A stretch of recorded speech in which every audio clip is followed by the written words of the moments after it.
Indonesia bakal berada di ambang era emas. Bonus demografi pun jadi harapan besar. Sebab pada 2030 hingga 2040 diperkirakan penduduk Indonesia didominasi usia produktif.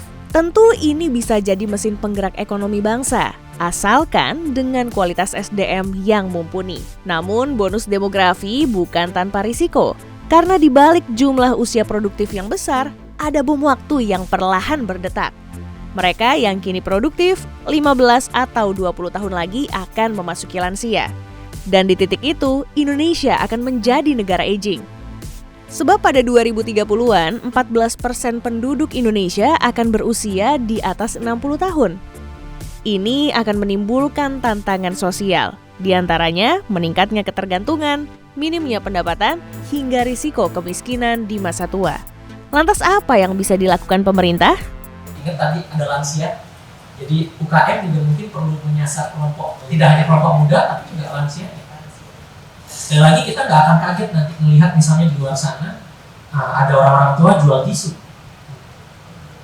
ya, jual makanan, ya, yang jual pecel lele, jual pecel ayam, ternyata wah cukup senior karena itu salah satu entry di pasar kerja yang mereka bisa lakukan. So socialpreneurship jadi jembatan untuk mendorong kemandirian ekonomi tadi, menciptakan kegiatan produktif. Dan syaratnya, karena kami dari demografi, ya investasi sumber daya manusia, suka nggak suka. Sociopreneurship atau bisnis dengan dampak sosial bukan solusi instan. Butuh komitmen panjang dan tentu saja dukungan dari berbagai pihak, termasuk pemerintah. Nah, mungkin harus ada intervensi kebijakan kepada kepala daerah. Bagaimana pemberdayaan, ya, atau memberikan insentif, bisa juga dua modelnya. Jadi kepala daerahnya atau insentif. Jadi diberikan insentif kepada perusahaan yang bisa melakukan pemberdayaan terhadap masyarakat. Realitanya, sebagian besar perusahaan tetap berorientasi pada profit. Tanpa intervensi, sociopreneurship bisa mati di tengah jalan. Salah satu contoh sociopreneurship yang konsisten berjalan adalah Duanyam. Kewirausahaan sosial ini menggandeng perempuan-perempuan di desa terpencil di Nusa Tenggara Timur. Jadi memang Duanyam itu hidup dari bekerja bersama dengan perempuan yang ada di desa. Sehingga biaya operasional perusahaan di daerah yang cukup terpencil seperti ini lebih besar dibandingkan tentunya daerah perusahaan-perusahaan yang mungkin ada di environment yang lebih enabling untuk membangun perusahaan.